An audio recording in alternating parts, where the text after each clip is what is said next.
प्रेक्षको नमस्कार, मी सुरेश वाणी. आपण पाहतात विघ्नर टाइम्स. विघ्नर टाइम्समध्ये आपलं सर्वांचं मनपूर्वक स्वागत. शिरूर लोकसभा मतदारसंघात हवा कोणाची, खासदार कोण हवा? पेठ परिसरामध्ये विद्यमान खासदार अमोल कोल्हे यांच्याबद्दल लोकांच्या काय प्रतिक्रिया आहेत, माजी खासदार शिवाजीराव आढळराव यांच्याबद्दलच्या प्रतिक्रिया काय आहेत? आपल्यासोबत प्रख्यात बैलगाडा मालक जयसिंगराव एरंडे आहेत. यांची संपूर्ण हयात बैलगाडा शर्यतीमध्ये गेली. शिवाजीराव आढळराव यांचे एकेकाळी ते खास समर्थक, नंतर त्यांनी पक्ष बदलला, भाजपत गेले. आता महायुती आहे, ते भाजपसोबत आहे. या परिसरामध्ये हवा कोणाची, खासदार कोण हवा? एरंडे साहेब नमस्कार, आपलं विघ्नर टाइम्समध्ये मनपूर्वक स्वागत. या मतदारसंघात हवा कोणाची, खासदार कोण हवा? आता खासदार पहिले 8 दिवसापूर्वी तुल्यबळ म्हणून लोक चर्चा करायची का फाईट तगडी होईल. निवडणूक ही कोल्हे साहेबांना आणि आढळराव पाटलांना इतकी सोपी नाही. परंतु आता 5-6 दिवस झालं मी तर रोज फिरणारा माणूस आहे. काल फाईटच्या घाटात होतो, तिथे लोकांची चर्चा ऐकूया लागली. आढळरावचं पारडं जड राहील ही चर्चा आता 3-4 दिवस झालं सुरू झाली. त्यामुळं आढळरावला निवडणूक पॉईंटनी जरा प्लस होत चाललेली आहे. सुरुवातीला कोल्हे पुढे, आता आढळराव पुढे सरकू लागले, याची कारणं नेमकी काय? नाही, काय झालं, मुळातच लोकांचा सूर मीडियावर महायुतीचे उमेदवार कोण म्हणून हे फिक्स उमेदवारच नव्हता. त्यामुळं लोक अशी संभ्रमावस्थेत होती का मत नेमकं द्यायचं कोणाला. आणि काळांच्या नंतर लोकांच्या लक्षात आलं का शिवाजीराव आढळराव यांना महायुतीचे राष्ट्रवादीचे उमेदवार म्हणून घोषित होण्याची शक्यता आहे. 2 दिवसांनी ती घोषणा झाली. अजितदादांनी ती घोषणा केल्याच्यानंतर लोकांच्या मनात हे लागलं, अरे आपल्याला रोज उपलब्ध असणारा माणसातला माणूस आहे, सुखदुःखात सामील होतोय. आणि एकनाथ शिंदे साहेबांकडे ते प्रवेश केल्यानंतर मला वाटतं काहीतरी 1500-1600 कोटीची त्यांची आम्ही ती घोषणा ऐकली का विकास कामाला एवढा 1500-1600 कोटी रुपये फंडाला. तर लोकांची साहजिकच भावना तयार झाली का अरे विकास करणारा माणूस आहे म्हणून लोक आढळराव झुकायला लागले जास्त. अमोल कोल्हेंवर तुम्ही सगळी मंडळी नाराज आहात, त्याचं कारण नेमकं काय काय आहे?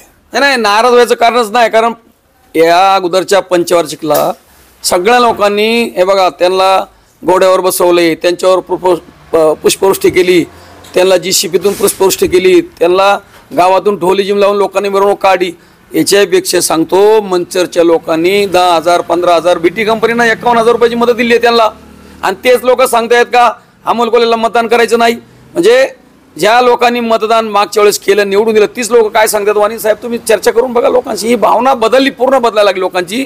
काय त्याचं कारण काय? नाही, त्यांची चूक काय झाली, ते निवडून गेलो 4.5 वर्ष कंप्लीट मतदारसंघात आलेच नाहीत. आणि ग्रामीण गावगाड्यात आणि खेड्यापाड्यात कसं आहे, लोकांची काही सुखदुःख असेल, काही छोटी मोठी विकासाची कामं असतील.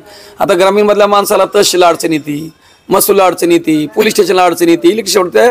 आपल्याला कोणाचा तरी आधार असावा म्हणून लोकप्रतिनिधी धावतात लोक. आता हे कायम दिल्ली आणि ती मालिका आणि त्याच्यात ते लोकांना नाही पसंत पडले, तर पसंत नाही झालं लोकांना. ते असं म्हणतात खासदारांनी दिल्लीत गरजायचं असतं, गल्लीत फिरायचं नसतं. अहो तुम्ही गरजा ना, तुम्हाला गरजेला कोण नाही म्हणलं, पण हे ज्यांच्याकडून तुम्ही मतं घेतली त्याच्यासाठी काय उत्तर आहे तुमच्याकडं? आज मी काल परवा तो करंदी गावचा एक व्हिडिओ बघितला. ते करंदी गावच्या लोकांनी त्यांना विषयवरून आतमध्ये नेलंय. 5 वर्ष हिशोब मागितलाय, बोलती बंद केली ती. आता तुम्हाला सांगतो, आजी 4-5 गाव आहेत म्हणले आम्ही कोल्हे आल्याच्या नंतर कोल्ह्यांना बोलून घेणार आणि आम्ही विचारणार आहे का तुम्ही आमच्यासाठी काय केलं आणि आमच्या एक मताची किंमत काय ती आम्हाला समजून सांगा. आता बरीच 5-6-7 गाव लोक आहे, मी तुम्हाला गावांची नावं पण सांगल. ती लोक कोल्ह्यांची वाट बघतायत का कोल्हे आल्यावर आम्ही त्यांना विचारणार आहे बाबा आमच्यासाठी काय केलं. असा लोकांचा सूर तयार झाला आता करंडीसारखा. कोल्हे तुम्ही मगाशी म्हणाले कोल्हेंनी काय केलं. मध्यंतरी आक्रोश मोर्चा काढला, दिल्लीमध्ये शेतकऱ्यांचे कांद्याचे प्रश्न घेऊन सभागृहामध्ये आवाज उठवला. ठीक आहे ना, यांची नियुक्तीच लोकांनी त्या गोष्टीसाठी केलेली. निकाली कुठला प्रश्न काढला सांगा बरं तुम्ही? निकाली कुठला काढला? बैलगाड्याची शर्यत ज्या वेळेला आपण बैलगाड्याकडे नंतर येऊ. सभेमध्ये त्यांनी आवाज उठवला, सरकार भाजपचं आहे, त्यांच्या म्हणण्याची सरकारने नोंद घ्यायच्या ऐवजी त्यांना बडतर्फ केलं. ठीक आहे, एक कांद्याचा प्रश्न सोडा, दूध हा विषय मुळात तुम्ही जो प्रश्न विचारला तो प्रश्न मी मान्य करू शकत नाही. दूध हा राज्य शासनाचा विषय, कांदा हा केंद्र सरकारच्या खात्यातला विषय. ठीक आहे, ते कांद्याबद्दल आता आजही मला माहिती आहे, मी यावर्षी 2000 कांदा पिशवी पिकवलेला आहे. ज्यावेळेला गारपीट जळली त्यावेळेला तो पूर्ण बदला तयार झाला. एकदा मंदी आल्याच्या नंतर नाशवंत मालाची मंदी कोणी रोखू शकत नाही, ती जी कोणी थांबू शकत नाही. 5,000 रुपये कांदा क्विंटल झालता आणि 50 रुपये कांदा होऊ शकतो, त्याला कोणीच रोखू शकत नाही. तो निसर्गाचा खेळ आहे. बैलगाड्या शर्यत सुरू करण्यासाठी प्रत्येकजण श्रेय घेतो, पण विद्यमान खासदार अमोल कोल्हे म्हणतात शेवटचा स्ट्रोक मी मारला आणि माझ्यामुळे बैलगाडा शर्यत सुरू झाली. अहो वाणी साहेब, हे आता त्यांच्याबद्दल नाही बोलावं हास्यास्पद गोष्ट आहे. मी स्टार्टपासूनचा ह्या प्रक्रियेतला एक सर्वसामान्य गाडा मालक आहे. 2019 साली याच्यावर बंदी आली. डॉक्टर अमोल कोल्हे यांच्या खासदारकी जन्म होता का सांगा तुम्ही? होता का जन्म? नाही. मग तुम्ही काय केलं काय काय केलं हे सांगायचा अधिकार तुम्हाला नाही. 2019 साली तुम्ही खासदार झाले. 2019 साली खासदार झाले आणि 2 वर्षाच्या आत त्याच्यावर बंदी उठली. मुळातच सुप्रीम कोर्टाने बंदी घातली होती, त्यासाठी कोणाचाही अधिकार नव्हता. महाराष्ट्र सरकारनं आदरणीय मुख्यमंत्री देवेंद्र फडणवीस साहेबांनी आमच्या देखत, मग त्यावेळेला बाळा वेगळे होते, गणेश वेगळे होते, आमच्या देखत मला वाटतं चंद्रकांत दादा पाटील होते, सरकारच्या वतीनं मुकुल रोहतगी नावाचे वकील आमच्या समोर फोन केला. सरकारने प्रभावीपणे ती बाजू मांडली महाराष्ट्र सरकारने आणि त्याच्यावर मग तो केंद्र सरकारमध्ये तो विषय मंजुरीला आला आणि योगायोगाने ते कोल्हे त्या ठिकाणी यावात आणि बैलगाडा शर्यत चालू हा योगायोग झाला. आता मी एकाएकी राहू नये म्हणून त्यांचं काम आहे लोकसभेत तुम्हाला पाठवलं, तुमचा विषयच तो आहे. आता चालू व्हायचा टाइम आणि ते पांदी उडायला आणि कावळा बसायला तो प्रसंग आला म्हणून ते उराड बडवायला लागले. आता ते त्यांनी तो श्रेयाचा भाग त्यांचा नाहीच आहे. खासदार शिवाजीराव आढळराव यांनी बैलगाडा शर्यतीसाठी सुरुवातीला प्रयत्न केले, विमा कंपनी काढली, पण नंतर पुढे फारसं काही दिसलं नाही. सांगतो तुम्हाला, पुणे जिल्ह्यातली बैलगाडा विमा कंपनी 25 वर्षापूर्वी, ते खासदार पण नव्हते बरं, त्यावेळेला बैलांच्या किमती इतक्या महागड्या नव्हत्या. त्यावेळेला सुद्धा बैल कोणाचा घाटात गतप्राण झाला, कोणाच्या बैलाचा पाय मोडला, त्यांनी 5,000 60,000 रुपयापर्यंतच्या लोकांच्या बैलाच्या किमती खिशातून मोजून दिल्यात. याला अनेक लोक साक्षीदार आहेत आणि तुम्ही म्हणता असं तुम्ही नावासही यादी देतो तुम्हाला कोणाला याचा लाभ झाला म्हणून. आता त्या खासदारकीचा, त्या बैलगाडा विमा कंपनीचा फायदा खरोखर सांगू त्यांना त्या खासदारकीला झाला. त्यांनी 5-5 दिवस बैलगाड्याच्या शर्यती भरवल्या. याचा खरा आनंद कोणाला झाला माहिती आहे तुम्हाला? ज्या वेळेला 5-5 दिवस स्टॉल लागले ना, बेळवाला असेल, वडेवाला असेल, छोटा हाती बैलगाड्याची वाहतूक करणारा असेल, म्हणजे छोटे मोठे व्यावसायिकांना त्याचा फुल फायदा झाला. त्यांना खूप 4 रुपये त्यात मिळाले, मातंग समाजाला 4 रुपये मिळालं, स्पीकरवाल्याला पैसे मिळाले, तुम्हाला सांगतो मंडपावाल्याला पैसे मिळाले. खूप लोकांचं उदरनिर्वाहाचं साधन तयार झालं. त्याच्यामुळे आढळरावबद्दलची भावना लोकांची वाढत गेली. आणि दरम्यानच्या काळात झालं काय नेमकं, बैलगाडा शर्यत झाली बंद, आढळरावचा संपर्क तुटला. कारण बैलगाडा हा बंद असल्यामुळं, सुप्रीम कोर्टाची बंदी असल्यामुळं आढळराव घाटात जाऊ शकत नव्हते. कारण सुप्रीम कोर्टाच्या विरोधात जर यात्रा भरवली तर ते कंटेन केलं, त्याला जामीन होत नव्हता, म्हणून लोकप्रतिनिधी तो अलाउड नव्हता, म्हणून आढळरावचं नातं तेवढा दूर झालं, तेवढा संपर्क तुटला होता. आता पुणे नाशिक महामार्ग 2019ला कोल्हेवाण्याचे ट्रॅफिक जाम आहे, काही ठिकाणी रस्त्यावर उतरले, ट्रॅफिकची फुल गर्दी दाखवली, काही लोक रडली पण की बाबा आमचं पेशंट पुण्याला नेता येत नाही. आजही चाकण, मोशी, भोसरी परिसरामध्ये ट्रॅफिकची समस्या जैशी ते आहे. बायपासची कामं अनेक ठिकाणी रखडलेली आहे. 5 वर्षापूर्वी ते सांगायचे आढळरावांना जमलं नाही, यांनी सोडवलं का नाही? आजही लोकांच्या पाचवीला तेच दुःख आहे. वाणी साहेब, त्यांच्याबद्दल माझ्यासारख्या छोट्या कार्यात नाही बोललं पाहिजे. आपण मतदार आहोत. हो ठीक आहे. त्यांनी फक्त लोकसभा डोळ्यापुढे ठेवून 6 महिन्यापूर्वी या लोकसभेची तयारी म्हणून बायपासवर चर्चा करणे, बैलगाड्यावर चर्चा करणे, दिल्लीचे प्रश्न उपस्थित करणे. 4.5 वर्ष कुठं होतं हे लोक त्यांना जाब विचारतायत. आता तुम्ही सगळीकडे मीडिया फास्ट आहे बघा, तुम्ही जिथे लोकांमध्ये 4.5 वर्ष कुठं होते, 4.5 वर्ष कुठं होते. मग मी तर स्पष्ट सांगतो, जर तुम्ही कांद्याला बाजार भाव नाही म्हणून सभागृहात कांद्याच्या माळा गळ्यात गुतवल्या आणि जर सभागृहात आरडाओरडा करत असेल आणि मग 4.5 वर्ष अगोदर 4 वर्षे कांद्याला बाजार होती, अमोल कोल्हे साहेब तुम्ही लोकांना सांगा. नाही तर मी 4.5 वर्ष मतदारसंघात नव्हतो हे सांगा. प्रश्न बरोबर आहे.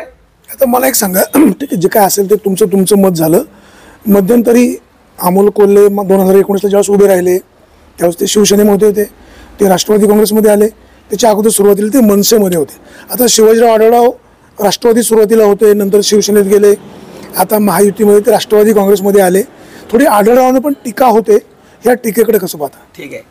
आता जे कोल्ह्यांचे समर्थक आहेत ते म्हणतात आढळरावांनी उड्या मारल्या, बिडकुड्या मारल्या. आता तुम्ही पण ह्या मतदारसंघातले आहात वाणी साहेब, आमच्यापेक्षा तुम्ही खूप हुशार आहात. आता मी दोघांची पार्श्वभूमी तुमच्या समोर मांडतो. अमोल कोल्हे साहेब एक तर राजकारणात आले, ते मनसेच्या पक्षातून आले, मनसेत प्रवेश झाला, मनसेतून ते शिवसेनेत गेले, निव्वळ तिकिटासाठी ते राष्ट्रवादी गेले खरं आहे. राष्ट्रवादी गेल्याच्या नंतर त्यांची मुदत संपल्याच्या नंतर हे 3 पक्ष झाले, मनसे, शिवसेना आणि राष्ट्रवादी. आणि अजितदादाचा गट फुटला, आदरणीय शरदचंद्रजी पवार साहेबांचे 40 आमदार फुटले. त्यावेळेला अजितदादा सोबत हे होते का नव्हते? महाराष्ट्राला विचारा तुम्ही, शपथविधीला हे होते. म्हणजे 4था पक्ष झाला यांचा अजितदादा गट. अजितदादा गटाच्या लोकांनी सांगितलं का आम्ही शब्द देऊ शकत नाही 2024चा. मग आदरणीय कोले साहेब अमित शहाला भेटले. तिथं मी जिल्हा कोर कमिटी सदस्य, अमित शहानी सांगितलं भारतीय जनता पक्ष इतका सहज कोणाला काही समर्थन देत 2014चा विषय सोडा. मग अमोल 2024ला अमोल कोले महाशय अजित गटातून सुद्धा बाहेर निघाले. मग छुप्या मार्गाने दिल्लीला गेले. संपूर्ण महाराष्ट्राला माहिती आहे. अमित शहाला भेटले हे तुम्हाला माहिती आहे. अमित शहानी स्पष्ट नकार दिला. ते त्यांच्या भाषणात बघा, आता लोकसभेच्या भाषणाच्या वेळी ते सांगतील. म्हणजे 4था हा 5व्या पक्षात जमतंय का नाही बघितलं, भाजपची कडी वाजून बघितली, तिथं काही जुळलं नाही. सरत्या शेवटी 6व्या पक्षात आले. आदरणीय शरदचंद्रजी पवार साहेबांकडून तिकीट मिळालं, तेव्हा ते शांत झालेत. मग 6 उड्या यांच्या आणि आडावच्या 3 उड्या जास्त झाल्या कोणाच्या? मतदारांना सगळं कळतंय. वाणी साहेब तुम्ही कोणाला किती पटवून सांगा, किती समजून सांगा, लोकांना उड्या 6 कोणाच्या 3 कोणाच्या करेक्ट कळते. त्याच्यामुळे निवडणूक येऊ द्या, लोक ज्याचा त्याचा हिशोब चुकता करतील. विद्यमान खासदार अमोल कोल्हे त्यांच्यावर कशाही प्रश्न फेकले तर त्याचं उत्तर करेक्ट असतं. शेतकऱ्यांचे प्रश्न, निष्ठेचे प्रश्न घेऊन आज ते मैदानात आहेत. तुम्हाला सांगू का, आता ते नट सम्राट, अभिनय सम्राट आणि आपल्या तमाशाच्या भाषेत वग सम्राट, हे 3 पदवी असतात बघा. ते लोकांचे प्रयोग झालेले असतात. ते बिनचूक न प्रॉम्प्टिंग करता अख्खं पुस्तक समोर मांडतात. काय असे अनेक प्रयोग झाले. आता त्यांची नाटकं बिटकं ते पूर्ण पाठ झालेले आहे. त्यांना फक्त त्याच्यावर भाष्य करायचे. आउटपुट बरं एक घाट त्यांनी दाखवा. चला बैलगाड्याच्या शर्यतीचं श्रेय पाहिजे तुम्हाला दिलं. चला तुम्ही मतदारसंघातला बैलगाड्याचा एक घाट दाखवा. एक आम्ही आठवड्याला सांगू त्याला बाय देऊन टाका. कोले साहेबांना बाय द्या. हाय एक घाट कुठं नाही. बरं कुठल्या बैलगाडा विमा कंपनीला तुम्ही 5-10 हजार लाख रुपये दिलेत का? नाही. मग श्रेय सांगायचा अधिकार काय तुम्हाला? जर तुम्ही नुसती ॲक्टिंग करत असाल आणि जीवाच्या घशाला कोरड पाहून जरी सांगत असाल तर लोकांना सगळं कळतंय का बैलगाडा विमा कंपनी कोणी केली, शेतकऱ्यांना पैसे कोणी दिले, घाट कोणी बांधले, हे सगळं शिरूर लोकसभा मतदारसंघातल्या प्रत्येक शेतकऱ्याच्या कुटुंबाला माहिती आहे. त्याच्यामुळं किती तुम्ही उसना आणलं आणि किती काही आता पवार साहेबांचं नाव वापरायला लागले. काय वापरायला लागले? 70, 75, 80 वयाचे बुजुर्ग लोक आजही सांगतायत का आम्ही पवार साहेबांना मानतो. बिचारी भोळी बाबडी जनता आहे, वयस्कर आहे, त्यांना अजून माहितीच नाही. ते म्हणतात आम्ही पवार साहेबांना मानतो, आम्ही पवार साहेबाला मतदान देणार. कालची गोष्ट आहे, फाईटमध्ये आम्ही 4-5 बुजुर्ग लोक झाडाखाली बसले होते. बाबा कसं काय म्हणले यावेळेस? म्हणले नाही म्हणले बाळा हो, आम्ही पवार साहेबाला सोडणार नाही, आम्ही घड्याळालाच मतदान करणार. कशाला करणार? म्हणजे अजून त्यांची भावना घड्याळाकच आहे. म्हणजे वरचं राजकारण गोरगरीब जनतेला माहिती नाही, मतं लोकांना घड्याळालाच द्यायच्यात. ते बुजुर्ग लोक घड्याळच सांगत होते. त्याच्यामुळं चिन्हाशी बांधिलेत लोक, नेत्याशी बांधील नाही, काही चिन्हाशी बांधील आहेत. त्याच्यामुळं घड्याळ हे निवडणुकीला सोपं चिन्ह आहे. मी आता घड्याळाचं म्हणाले, गेले 15 वर्ष शिवाजीराव आढळराव धनुष्य बाणावर उभे राहिले, निवडून आले 3 वेळेला. यावेळेला धनुष्यबाण चिन्ह नाही, त्याचा फटका बसेल? मागच्या वेळेस 2019ला काय चिन्ह होतं? कोणाला? आढळराव पाटलांना धनुष्यबाण पडले ना. हो. निवडून कोण आले? घड्याळावले. कुठून आले ते? सेनेतून. कोले आले कुठून? शिवसेनेतून. राहिले कुठं? घडल्यावर आले निवडून. आता आढळराव सेनेतून निघाले, घडला उभे राहिले, येणार निवडून. काय अडचण आहे? हे सोयीचं उत्तर अगदी करेक्ट. हे तुम्ही आता 2024ला मेला रिझल्ट बघा कसा येईल. कारण राष्ट्रवादी ना ही खूप चिकट आणि चिवट संघटना आहे. ही पाडायचं म्हणलं तर पाडणार, निवडून आणायचं म्हणलं तर आणणार. कारण मागच्या 2019ला त्यांनी हेच केलं. जे कोलेला खांद्यावर घेतला, पैसे दिले, मिरवणुका काढल्या, घोड्यावर बसवलो, फुलं उधळली, पण त्यांनी कोले निवडूनच आणला. आता त्यांनी आढळराव खांद्यावर घेतलाय, आढळरावसाठी ताकद लावली, त्या आढळराव निवडून जाणार बघा. आणि आता शिवराम महत्वाचा मुद्दा राहतो. ज्या अमोल कोल्हेंना मागच्या 5 वर्षात लोकांनी वर्गणी काढली, घोड्यावर फिरवलं, JCBनी फुलं उधळली, आम्ही अनेक ठिकाणी फिरतो, लोक असं म्हणतात त्यांना निवडून दिलं. आम्ही निवडून दिल्यानंतर हे महोदय आमच्याकडं फिरकले नाही. इकडची परिस्थिती काय? तुम्ही 2 मुलाखती तिथं चालले होते, आम्ही ते बघितल्या. काय लोकांचा सूर आहे? ते आलेच नाहीत, ते फिरलेच नाहीत, ते दिसलेच नाहीत. आम्हाला त्यांचा तपासच नाही. का लोकांनी मतदान करायचं कारण तुम्ही सांगा. लोकांनी मतदान द्यायला पाहिजे ठीक आहे, पण कोणाला का द्यायचं? मग लोक काय सांगतात, ते आले नाही, भेटले नाही, आमच्याशी कधी संवाद साधला नाही. जर विकास करायचा असेल तर तुम्हाला गावगाड्यातल्या खेडेपाड्यातल्या लोकांपर्यंत पोहोचलं पाहिजे, त्यांच्या समस्या समजून घेतल्या पाहिजे. कुठं रस्त्याची अडचण आहे, कुठं पाण्याची अडचण आहे, कुठं ट्रान्सफर जळाला असेल, हे सगळ्या गोष्टी वाणी साहेब ह्या सगळ्या फेस करावं लागतात बरं. तरच लोक मतदान करतात. तुमच्या पैसे वाटून ॲक्टिंग करून आणि उगाचच काहीतरी अभिनय असल्याचा भासावून लोकांना नाही फसत. यावेळेला मतदार कोल्हेंना का नाकारतील आणि आढळरावांना का स्वीकारतील? हाच मुद्दा आहे ना. तुम्ही जर मतदारसंघातल्या गावगाड्यातून खेड्यापाड्यात तुम्ही पोचले नाही ना. काय लोकांनी सांगितलं, तुम्ही 3-4 मुलाखती मी पाहतो मागून आलेच नाहीत, भेटलेच नाहीत आणि विकास नावाची गोष्टच नाही. ह्या बेल्टमध्ये 10-12 गाव आहेत. तुम्ही चला त्या गावात त्यांनी सांगा कोल्ह्याने आमची इथं 15 लाख आले, 10 लाख आले, 5 लाख आले. तुम्ही विकासही नाही. आढळरावांनी 15 वर्षात काय केलं? तुम्ही गाव दाखवा, तिथं विकास नाही. चला आपण याच्यावर तुम्ही सांगाल ते. तुम्ही कुठल्या गावाचा आढळचा विकास आहे का? जर लोक नाही म्हणली ना, राजकारण सोडू देऊ. चला. या तुमच्या पठारावरच्या पाण्याचा प्रश्न अनेक वर्ष सुटला नाही. 35 वर्ष दिलीपराव आमदार राहिले, मंत्री राहिले, शिवाजीराव 15 वर्ष खासदार राहिले. आजही लोक या नेत्यांच्या नावाने बोटं मोडतायत.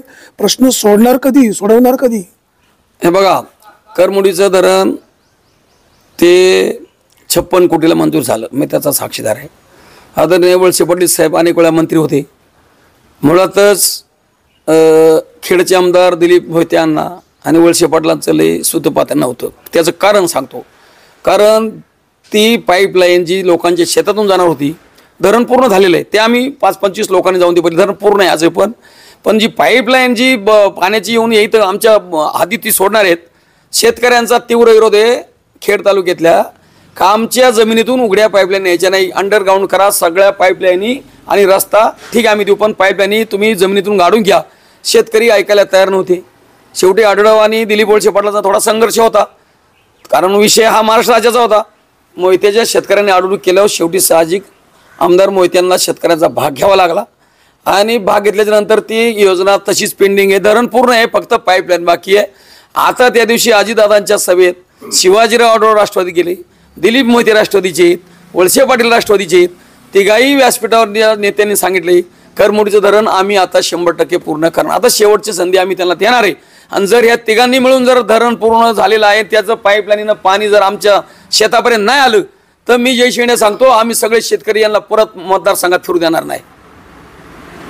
ही शेवटची संधी आहे त्यांना. कारण अनेक वेळा संधी देऊन पाहिली, त्यावेळेला वेगवेगळ्या मतांतराचं त्यांचं राजकीय व्यासपीठ होतं. परंतु आता एका व्यासपीठो हे तिघही नेते आहेत. आता धरण करावंच लागन, नाही तर आम्ही त्यांना मतदारसंघात परत येऊन देणार नाही. पठारची लोक तर नाही येऊन येणार. नेतृत्व शेतकऱ्यांचं मी करील. भले माझ्या पक्षाने मला निलंबित केलं चालन, पण भविष्यामध्ये या करमुडीचं पाणी शेतात आलं तर बरं, नाही तर आम्ही यांना मतदारसंघात फिरू देणार नाही. 2029च्या लोकसभेला मतदारसंघात फिरू देणार नाही की 2024च्या विधानसभेच्या निवडणुकीला फिरू देणार नाही? हे प्रक्रियेतलं काम आहे. हे काय 2 महिन्यात, आता पावसाळा आहे, आता 2 महिन्यांनी पावसाळा सुरू होईल, प्रचंड पाणी वाहील, काम होणार नाही. मुळातच हे काम दिपोळीच्या नंतर नेत्यांनी ताकद लावली तर ते काम सुरू होईल. 1-2 वर्षाचा कालावधी जाईल. म्हणून साहजिकच ते 2029 पर्यंत त्याला ते पूर्ण करावं लागेल, नाही तर जनतेला मुकावं लागेल. आपल्या सोबत होते जयसिंगराव एरंडे, शिरूर लोकसभा मतदारसंघामध्ये माजी खासदार शिवाजीराव आढळराव यांचं काम चांगलं राहिलं. परंतु 2019च्या निवडणुकीमध्ये अमोल कोल्हे सेलिब्रिटी असल्यामुळे लोकांनी त्यांना डोक्यावर घेतलं. तर मागच्या 5 वर्षात अमोल कोल्हे मतदारसंघात फारसे फिरले नाही. अनेक कामांचं ते श्रेय घेत आहेत. सभागृहामध्ये भाषणबाजी चांगली केली, आंदोलनं केली असं सांगतायत. परंतु प्रामुख्याने लोकांच्या सुखदुःखामध्ये गेले नाहीत. त्यामुळे अमोल कोल्हे यांच्यावर नाराजी आहे. त्याचा फटका त्यांना बसू शकतो. आता मतदारांनी कोणाला स्वीकारायचं कोणाला नाकारायचं हा त्यांचा प्रश्न आहे. परंतु जयसिंगराव एरंडे यांचा दावा आहे, शिवाजीराव आढळराव यांनी सत्तेवर असो नसो सर्वसामान्य जनतेला आधार दिलेला आहे. बैलगाडा शर्यतीमध्ये त्यांचं मोठं योगदान आहे. विमा कंपनी सुरू करणं, बैलगाड्या मालकाचा एखाद्या शौकीनाचा अपघात झाला तर त्याला मदत करणं, ही सगळी कामं आढळरावांनी केलेली आहेत. आणि आता लोक म्हणतायत की बाबा कोल्हेनं निवडून देऊन आम्ही चूक केली, आम्हाला आढळराव दादा पाहिजेत. विद्यमान खासदार अमोल कोल्हे बोलण्यात वाकबगार आहेत. ते लोकांना पटवण्याचा प्रयत्न करतायत. परंतु मतदार अमोल कोल्हेंना बोलणार नाहीत असा यांचा दावा आहे. पाहूया या लोकसभेच्या निवडणुकीमध्ये मतदार कोणाला स्वीकारतात आणि कोणाला नाकारतात. सुरेश वाणी, विघ्नर टाइम्स, पेठ.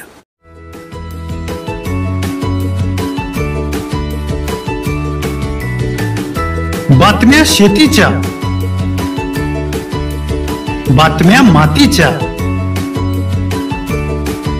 बातम्या अन्यायाच्या, गुन्हेगारीच्या,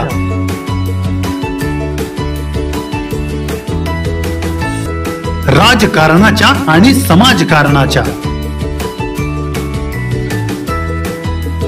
शोषणाविरुद्ध बुलंद आवाज, जनसामान्यांच्या हुंकाराची गाज, सत्कार्याला प्रोत्साहन, दुष्कृत्याला अनुशासन, निर्भीड, निस्पृह, सडेतोड, बेधडक आणि रोखटोक म्हणजेच विघ्नहर टाइम्स. शोध बातमीचा, ध्यास सत्याचा. आपलं चॅनल, आपली बातमी. सबस्क्राईब तर कराच, पण बेल आयकॉनवर क्लिक करायलाही विसरू नका.